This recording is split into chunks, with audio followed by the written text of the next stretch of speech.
Dear. Valid. People.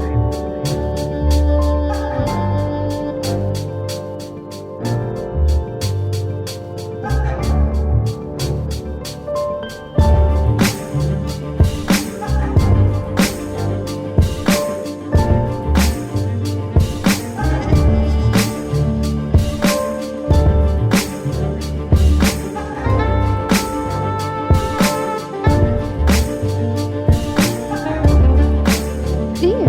Valid. People. Bonjour à tous et à toutes, chers auditeurs, et bienvenue dans ce nouvel hors-série de Direct People. Donc, le hors-série de ce mois-ci aura un complément de notre conférence qu'on a déjà pu faire sur le sujet de la pérédance en compagnie de Catel Robert et de Alice Lafitte. Toutes les deux pérédantes dans différents cadres. Aujourd'hui, pour compléter ces deux témoignages, nous avons avec nous Laetitia Rebord. Bonjour Laetitia, Bonjour, comment ça va? ça va bien, oui. Est-ce que pour commencer, tu pourrais te présenter à nos auditeurs et dire pourquoi tu es là finalement? Quel est ton rapport avec la pérédance? Alors donc, je suis père aidante professionnelle en santé sexuelle et handicap. J'insiste sur le côté professionnel parce que souvent, on pense que la pérédance est associée au bénévolat et uniquement au témoignage. Moi, ça va au-delà du témoignage. Donc, en fait, mon objectif principal, c'est d'aider mes pairs. Donc, quand je dis mes pairs, personnes en situation de handicap, puisque j'ai moi-même donc un handicap moteur, une maladie génétique de naissance qui me paralyse quasi entièrement. Mais je m'adresse à tout type de handicap, à des personnes qui ont différents types de handicap. Et mon aide, c'est d'accompagner pour vivre une vie affective et sexuelle. On va dire déjà avoir accès et puis après la vivre de façon la plus épanouissante possible.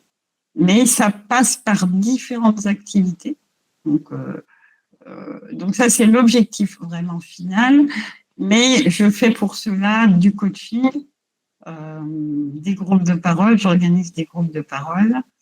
Je donne également des conférences sur le sujet. Je fais beaucoup de formations, un peu plus à destination des professionnels de l'accompagnement dans le domaine de la santé sexuelle et du handicap, mais aussi actuellement, je cherche à développer une formation un peu plus destinée aux parents et proches aidants aussi sur ces questions-là. Voilà, donc c'est un ensemble, on va dire, d'activités qui sont destinées vraiment à aider à accéder à une vie affective et sexuelle pour les personnes en situation de handicap. On va revenir un petit peu plus tard sur le côté santé sexuelle qui te rend si particulière. Moi, j'aimerais bien revenir sur quelque chose que tu as dit, c'est que tu mettais à cœur de dire que tu étais père aidant professionnel. Ça revient un petit peu sur un point qui a été dit durant la conférence.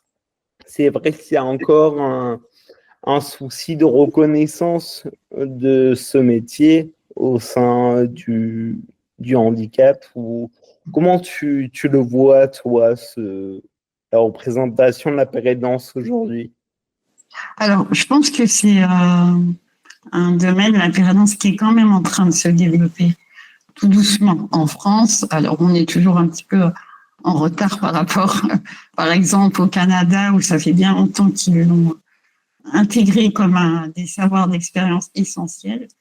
Après, la France, je pense que il y a encore ce côté témoignage qui est un peu trop considéré comme quelque chose d'important où on va l'apporter par exemple, pour apporter un savoir, mais ça va pas être très reconnu. Par exemple, personnellement, j'ai fait un un DU, donc un diplôme universitaire qui s'appelle personne experte en situation de handicap.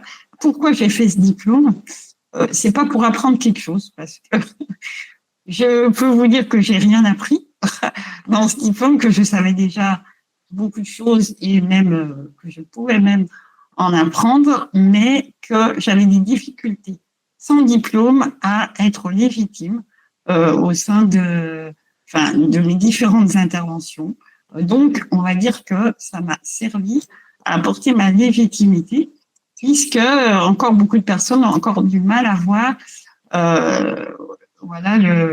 tous ces savoirs d'expérience comme quelque chose de véritablement important dans la transmission, etc.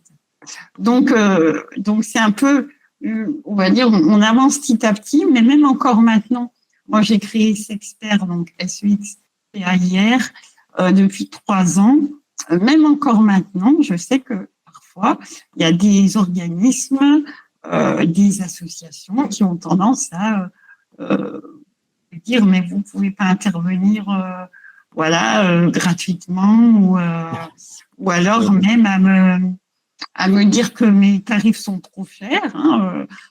J'ai parfois ce genre de réflexion, alors que d'autres personnes dites professionnelles de l'accompagnement, on va pas du tout leur demander on va les payer, on va dire, au tarif qu'ils demandent sans réflexion, parce que il y a encore cette dichotomie qui est encore un peu faite entre personnes handicapées et professionnels de l'accompagnement. En fait, on a du mal à me considérer comme une professionnelle alors que je suis en situation de handicap. Oui, c'est exactement quelque chose que racontait Catel.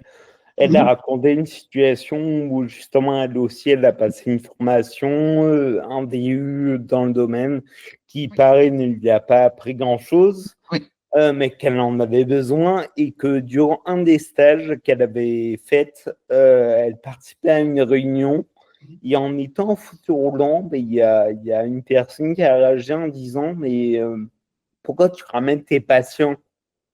Et en fait, c'est pas une passion, c'est une professionnelle en devenir, en fait, comme tout le monde. Donc, c'est la posture qui est un peu difficile à tenir, et surtout quand on est dans le milieu du médico-social.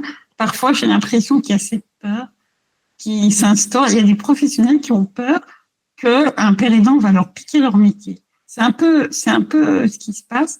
Alors que c'est pas du tout. Enfin, je veux dire, nous, on apporte des choses déjà différentes qui peuvent être éventuellement complémentaires de ce qu'un professionnel de l'accompagnement médico-social peut apporter. Mais je crois que c'est surtout cette difficulté à prendre au sérieux la parole des personnes directement concernées, parce qu'ils ont une petite tendance à avoir l'impression qu'ils perdent le pouvoir un petit peu.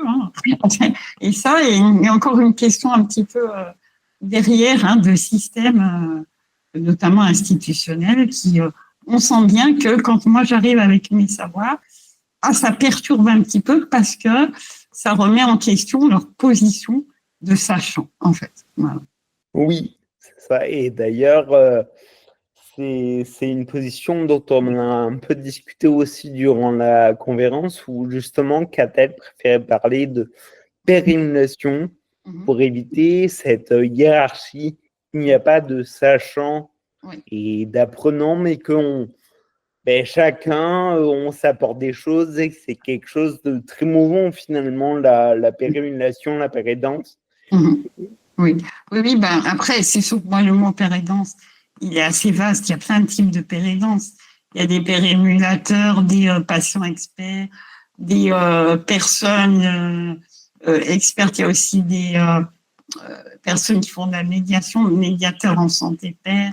Enfin, il y a plein de types particuliers. Moi, la pérédance, c'est vraiment le terme général pour parler de ce que la similarité de vécu peut apporter aussi dans l'aide pour une personne qui a un type de handicap. D'un côté, en effet, tu disais que il y avait cette problématique de légitimité qu'on n'est pas toujours vu comme légitime en tant que professionnel parce qu'on soit handicapé?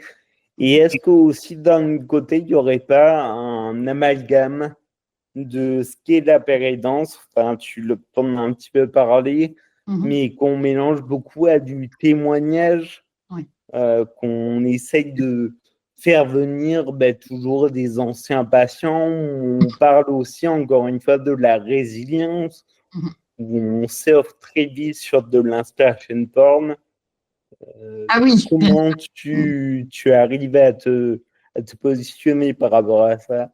Alors, je pense que la partie témoignage, elle fait partie, on va dire, de la pérédance, mais dans le sens où mon vécu et ce que j'en ai digéré aussi, hein, il y a une question de digestion dans la pérédance, mais peut apporter quelque chose à l'autre, mais que je ne vais pas me servir uniquement de ma propre expérience, qu'après, je vais aussi amener une sorte de capacité, moi, à écouter l'autre, à comprendre un peu mieux ses problèmes par le fait que j'ai pu vivre des choses similaires, à comprendre certaines difficultés aussi, afin de pouvoir aider la personne aussi à retrouver son pouvoir. J'insiste souvent, mais souvent dans mes accompagnements, j'insiste sur le fait que souvent les personnes handicapées, on leur a fait perdre leur position de pouvoir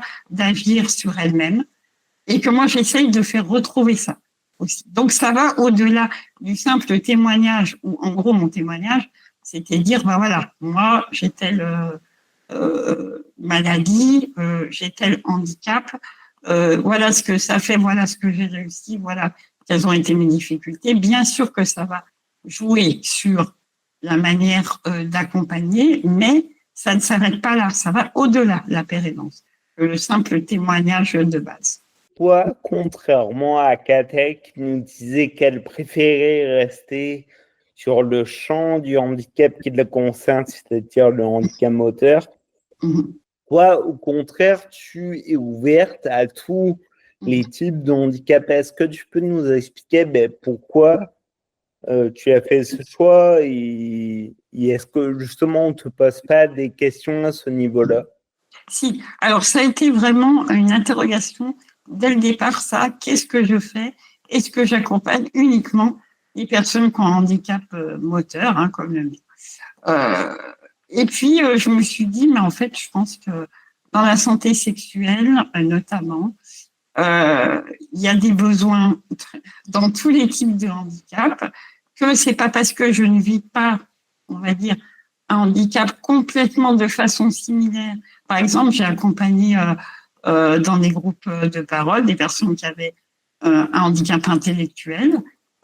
J'ai appris aussi à connaître un petit peu quelles étaient les spécificités, on va dire, par rapport aux difficultés dans le champ de la santé sexuelle, mais que je me disais que je pouvais tout à fait inclure mon accompagnement pour ces personnes-là qui ont, voilà, on va dire, même si les problématiques sont légèrement différentes, il y a quand même une difficulté au niveau de l'accès, au niveau de la perception, au niveau du validisme, au niveau de leurs proches aussi.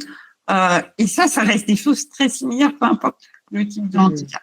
Alors, évidemment, j'ai eu on va dire, des critiques avec ça. Souvent, on m'a dit, mais comment vous pouvez être père aidant pour quelqu'un qui n'a pas le même type de handicap que vous? En gros, que c'était pas légitime. Mais moi, je vois bien quand même que dans le travail que je fais, il y a quand même des choses qui avancent et que justement, en fait, je n'avais juste pas envie de complètement mettre du côté des personnes qui sont déjà très peu accompagnées dans ce domaine-là. Et je me disais, après tout, je pense que je peux avancer aussi, même si ce n'est pas le même type de handicap. Voilà. Oui, c'est un peu quelque chose, une question à laquelle on a pensé à Direct People, c'est que nous, on souhaite parler de tout type de handicap, mais on est principalement des personnes ayant un handicap moteur, donc c'est vrai qu'on posait cette même question et on est arrivé à la même conclusion de dire que même si il y a des différences au fond. Mhm. L'impact, il est le même, le validisme, la discrimination, et qu'au final, il y a aussi des points communs finalement Bien sûr. entre les personnes handicapées. Oui. Et donc, ce qui veut dire que ton offre d'accompagnement père aidant, c'est uniquement autour de la santé sexuelle ou est-ce qu'il peut couvrir d'autres domaines? Alors, je couvre. Alors, c'est sûr que la santé sexuelle reste, on va dire, ma niche, entre guillemets, d'intervention, mais pour parvenir, on va dire, à cette santé sexuelle, il faut travailler l'autodétermination. Donc, voilà, de manière plus large, je travaille quand même beaucoup l'autodétermination et le pouvoir d'agir. Dans mes coachings, j'ai déjà accompagné des personnes qui, par exemple, des jeunes qui souhaitent ce que j'appelle sortir du cocon familial, essayer de trouver des solutions pour avoir une autonomie avec voilà ce que ça implique aussi par rapport à leur handicap. Mais ça fait partie de l'autodétermination parce que pour moi, parvenir à une vie affective et sexuelle, c'est impossible si déjà on s'est pas autodéterminé. Donc en fait, c'est en lien. Et du coup, parfois, j'accompagne là-dessus. Il y a des personnes qui m'ont déjà demandé, moi j'aimerais travailler, mais en gros, je ne sais pas comment faire. Est-ce que vous pourriez m'aider? D'autres qui voudraient faire des études, d'autres qui voudraient simplement savoir comment organiser de l'aide humaine à leur domicile et la gérer.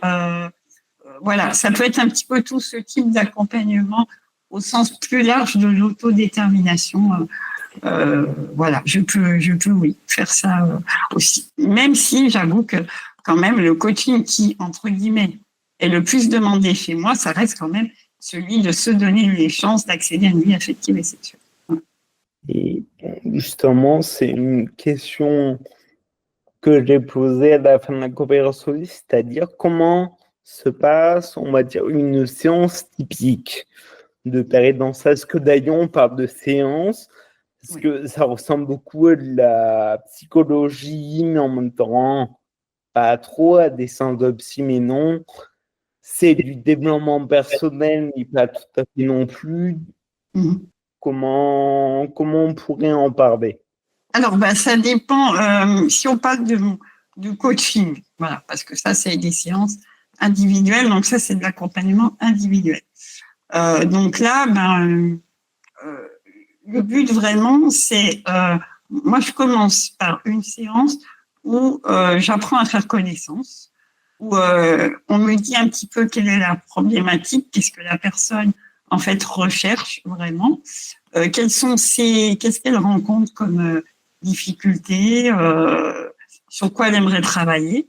Et à la suite de ça, moi, j'élabore on va dire une sorte de plan d'action sur les prochaines séances sur ce qu'on va travailler. Par exemple, j'ai fait un coaching d'une personne qui n'arrivait pas à se sortir d'une relation, on va dire, platonique, mais qui n'évoluait pas et qui la faisait beaucoup souffrir.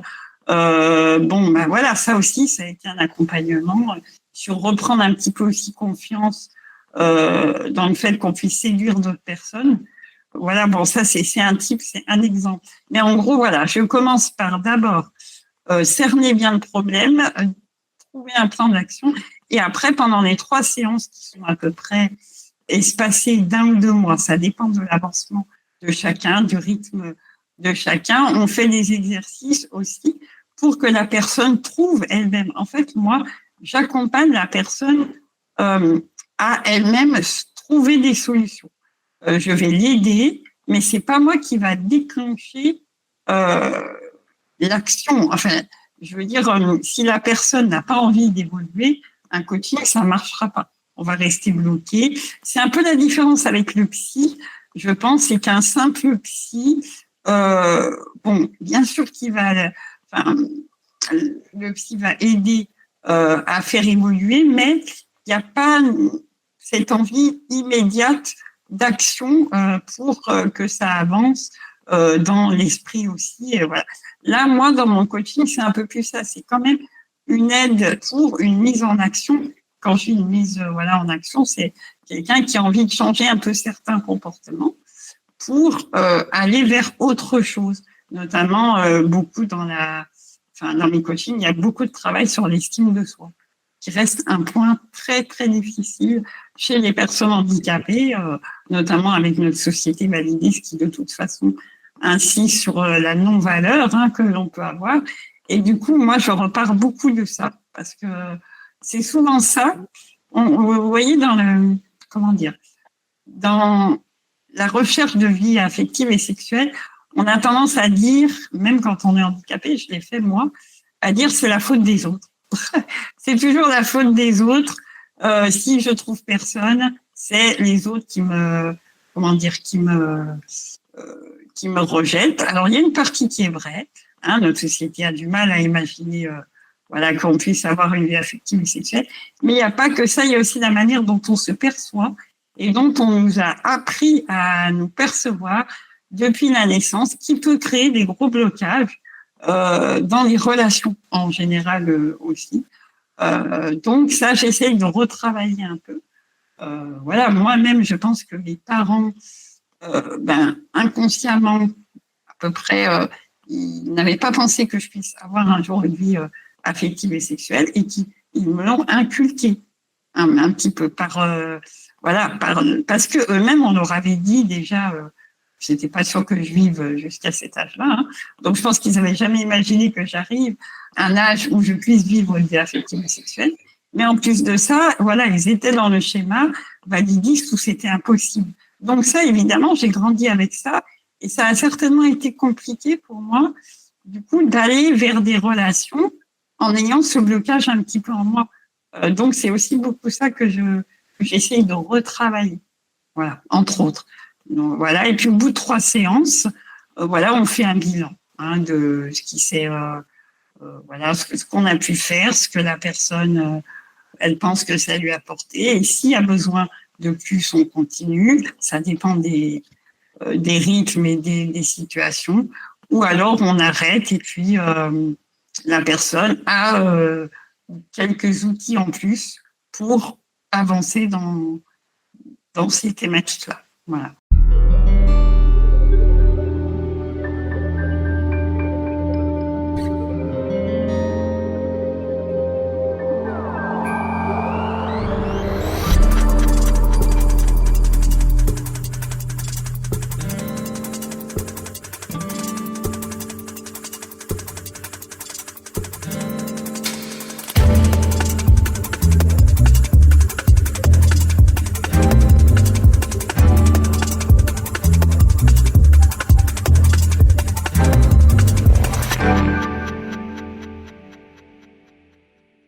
Donc ça, c'est vraiment pour la partie, individuelle. Après, le côté collectif, c'est un peu différent comme approche. Donc là, c'est plus des groupes de parole, c'est plus des personnes qui vont venir parler en groupe et essayer de trouver des solutions aussi entre pairs qui ont besoin de parler de ce qui ne va pas. Donc là, on va dire, moi là, j'anime surtout, je viens chercher un peu la manière de faire parler, parce que je pense que c'est des sujets où on a besoin vraiment en pair et danse, et de parler aussi de ce qu'on connaît. Et là, c'est un autre type de dynamique, mais qui peut aussi permettre de trouver une autodétermination et un pouvoir d'agir au travers des différentes expériences de chacun. Merci. Et merci pour l'idée de conférence. Je pense qu'en effet, une conférence sur l'estime de soi malgré la société validiste, ça peut être un sujet très intéressant. Oui. Maintenant, allons vers le vif du sujet.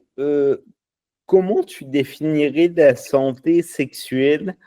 Et au final, t'en as déjà beaucoup parlé, mais est-ce qu'il n'y a pas aussi un amalgame, un mélange avec le travail d'assistant sexuel, d'accompagnant sexuel, ou est-ce qu'il n'y a pas aussi l'imaginaire collectif, le fantasme sur la sexualité des personnes handicapées? Parce que moi, j'ai l'impression que c'est soit inexistante, soit on croit des choses Il y a beaucoup de qui sont dans fantasmes. l'ordre, voilà, plus de la fétichisation qu'autre chose. Oui. Alors, c'est bien de le souligner. Moi, quand je parle de santé sexuelle, déjà, c'est un ensemble de choses pour parvenir à une vie affective et intime, relationnelle et sexuelle. Donc, ça regroupe beaucoup de choses, la santé sexuelle. Hein. C'est pas uniquement que l'acte sexuel. Hein. La santé sexuelle, c'est toute voilà, la manière dont aussi on perçoit, dont on va chercher les relations. Ça peut aller jusqu'à trouver connaître notre identité sexuée et sexuelle, notre orientation. Enfin bon, c'est vraiment très large. La santé sexuelle, ça regroupe vraiment beaucoup de choses. Après, pour parler vraiment de sexualité des personnes handicapées, tu as raison, il y a un amalgame qui est fait souvent quand je dis que j'aide dans la sexualité des personnes handicapées. Oui, on va avoir tendance à croire que en gros, je mets en lien des personnes avec des assistants sexuels. Ça, c'est un peu l'imaginaire qui veut ça. Et pourquoi ? Parce que il y a encore trop ce schéma où les personnes lambda, j'ai envie de dire, qui sont pas du tout dans le domaine du handicap, vont croire que pour qu'une personne handicapée ait accès à une vie sexuelle, elle doit forcément passer par un assistant sexuel. Je veux dire, moi, je trouve dommage que ce soit immédiatement vu comme ça. Ça montre bien, encore une fois, que la société validiste a du mal à imaginer déjà pouvoir elle-même, quand je dis elle-même, c'est la société valide, avoir des relations, elle, avec des personnes en situation de handicap. Donc, comme on n'a pas envie de voir ça, on va se dire que soit les personnes handicapées ont une sexualité entre elles, soit avec des assistants sexuels. Mais les intégrer dans on va dire, dans la vie de tous les jours avec tout le monde de façon inclusive, ça a un petit peu du mal à venir comme idée chez les gens. Moi, par contre, l'assistance sexuelle, je suis pas contre du tout. J'ai moi-même été vice-présidente de la PAS, hein, à l'époque où Marcellus était président. J'ai moi-même j'ai fait appel à un assistant sexuel, donc il y a maintenant 8 ans à peu près. J'avais encore pas rencontré mon mari, enfin mon compagnon actuel. Tout ça pour vous dire que je ne suis pas contre. Par contre, je pense qu'il faut faire attention au piège validiste qu'il peut y avoir derrière cette proposition automatique de l'accompagnement sexuel. Par exemple, souvent, les personnes me disent, voilà, j'ai un handicap, je veux connaître la sexualité. Est-ce que je dois faire un appel à un assistant sexuel ? Mais je dis, mais d'abord, il y a plein d'autres choses à explorer. C'est pas la solution, hein, l'assistance sexuelle. C'est, à mon avis, un outil qui peut éventuellement permettre d'aller vers autre chose en termes de découverte de soi, de découverte de son corps, etc. Mais il ne faut pas la considérer comme la sacro-sainte solution, qui, à mon avis, même ne peut pas être durable. Au bout d'un moment, je ne sais pas, moi, mon opinion, c'est que ça ne peut pas être durable. Toute sa vie, on ne peut pas faire appel à un assistant sexuel, je pense, de façon très, on va dire, sereine. Par exemple, moi, l'assistance sexuelle, on va en parler juste 2 minutes, ça a été quand même, en prenant du recul, ça a été quand même une chose qui n'était pas facile à vivre. Alors, j'ai profondément apprécié sur le moment de pouvoir découvrir mon corps avec quelqu'un. Moi qui n'ai jamais pu me masturber, moi qui n'ai jamais pu me toucher toute seule, c'était important pour moi. Ça a été on va dire un accompagnement qui m'a été bénéfique. Mais avec le recul, c'est aussi difficile de se dire qu'on a dû faire appel à quelqu'un qu'on a payé pour découvrir ça. J'aurais tellement aimé découvrir ma sexualité autrement qu'en faisant appel à un assistant sexuel que c'est pas toujours facile de se dire que on a fait appel à l'assistance sexuelle. Donc voilà, moi en fait, mon opinion là-dessus, c'est attention à ne pas en faire une solution systématique qu'on va proposer et à plutôt considérer que c'est un outil comme une personne pourrait avoir accès à d'autres types d'outils pour découvrir sa sexualité. Parce que sinon, ça a tendance à nouveau à être stigmatisant. On va restigmatiser les personnes handicapées dans ce type d'accompagnement. Et moi, je peux vous dire qu'il y a plein d'autres personnes qui arrivent à connaître une sexualité sans passer par des assistants sexuels. Voilà. D'ailleurs, chers auditeurs, n'hésitez pas à retrouver notre conférence sur cette thématique de la sexualité avec Nadia Morand et Cybèle Espérance qu'on a pu faire l'année dernière. Merci pour toutes ces réponses. J'ai l'impression que la stigmatisation avec l'accompagnement sexuel, elle est aussi en lien avec une stigmatisation. On a l'impression qu'on ait toujours besoin d'aller faire du médical, d'aller vers des professionnels pour que les personnes aient une forme de légitimité à s'occuper de nous, les personnes handicapées. Moi, souvent, quand je demande à des gens de m'aider à marcher, certains, par peur, vont souvent me dire qu'ils n'ont pas de diplôme, qu'ils ne sont pas des professionnels de santé. Et j'ai l'impression c'est aussi lié à ça. Et aussi, en plus, en complément, en combiné, aussi les fantasmes qu'on peut avoir sur la sexualité en général et de la sacro-sainte pénétration, par exemple. Oui. C'est sûr que le débat aussi autour de ça, c'est que, par exemple, il y a des personnes qui trouvaient que c'était plus légitime d'être travailleur ou travailleuse du sexe parce qu'on accompagne des personnes handicapées, cette fameuse un peu évangélisation de la personne qui fait ça pour les pauvres petits handicapés. Et par contre, à côté, si elle le faisait pour d'autres personnes, comme beaucoup de travailleurs et travailleuses du sexe, là, c'était beaucoup moins vu comme positif parce que c'était pas pour les personnes handicapées. Donc ça, c'est vrai que moi, c'est un discours plutôt faible que j'ai beaucoup de mal. Voilà, pour moi, les travailleurs et travailleuses du sexe sont une utilité dans la société, peu importe qu'on ait un handicap ou pas. Mais du coup, c'est sûr que ça nous remet un petit peu dans ce niveau médical. Les pauvres petits handicapés, oui, voilà, on va s'occuper d'eux. Pour cela, il faut être un peu, avoir une bonne formation, etc. Enfin, ça rassure un petit peu. Moi, je pense que dès qu'on rebrasse un peu ces questions-là, il y a, comme tu dis, le côté médical qui revient un petit peu, le côté contrôle, voilà, pour éviter qu'on soit trop dans tout le monde. Voilà, j'ai envie de dire. Ouais.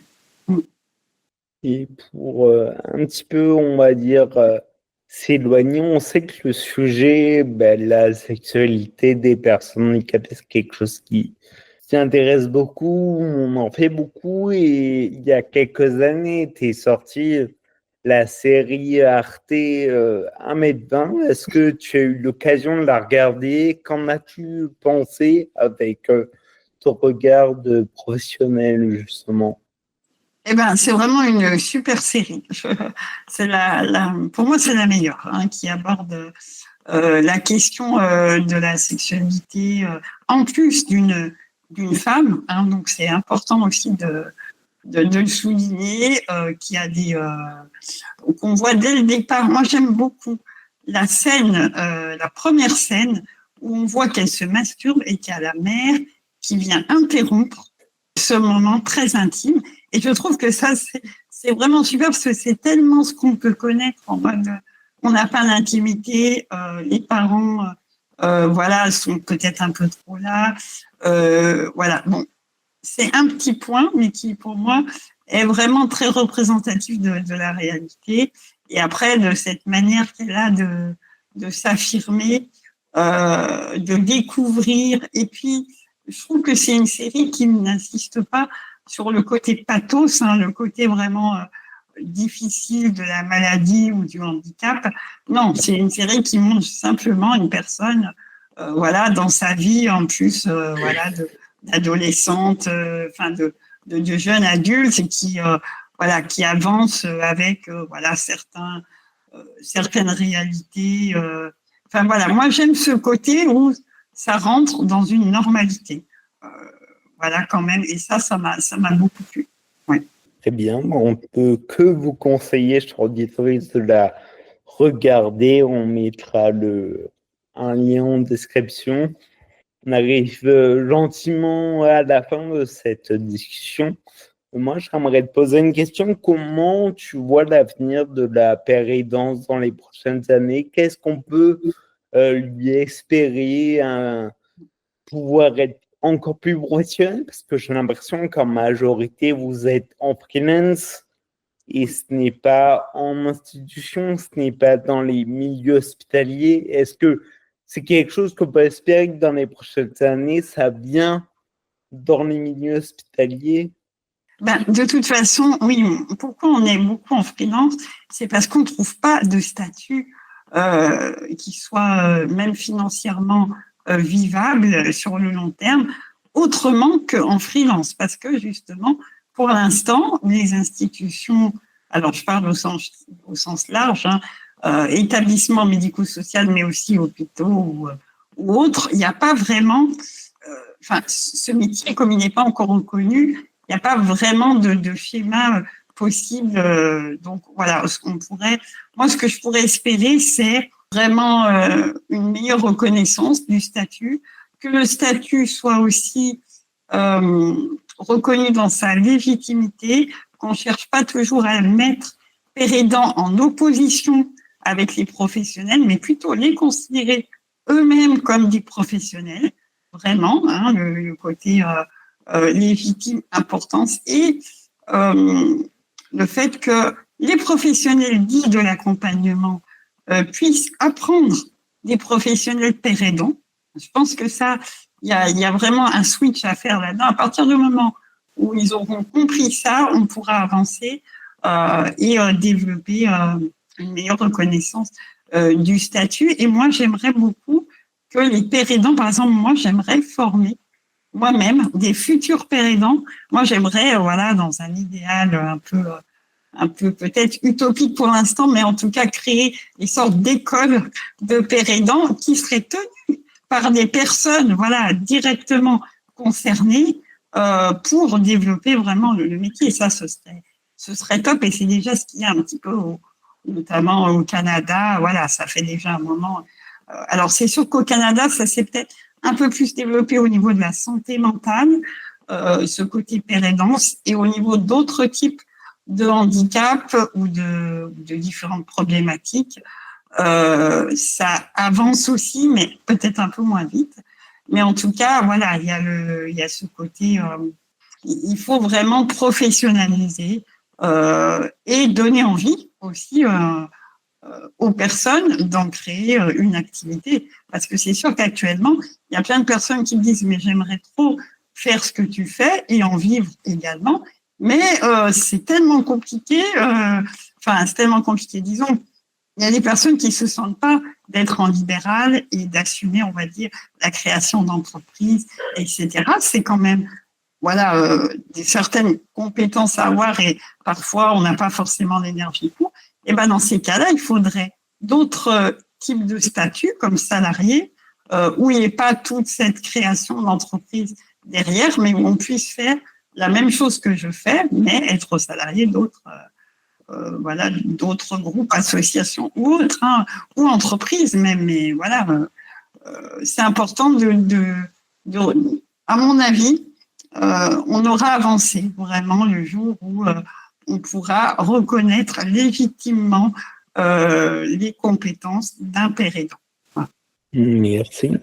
Pour conclure cette émission hors série sur la pérédance, j'ai envie de la terminer comme j'ai pu terminer la conférence dernière en demandant à Catel et à Alice est-ce qu'on peut considérer que ce que nous faisons à Dear White People au travers des conférences et des podcasts, est-ce qu'on peut considérer cela comme une forme de père aidant?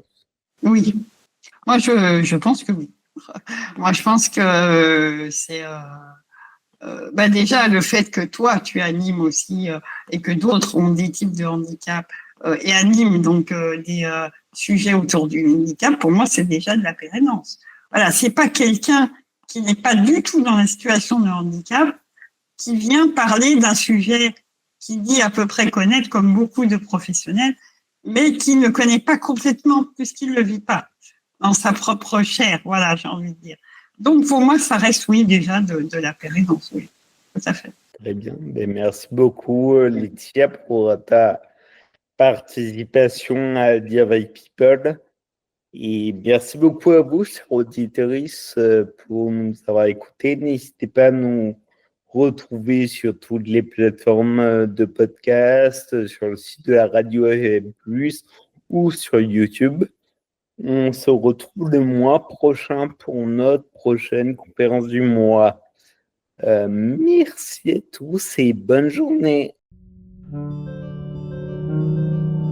Dear. Valid people.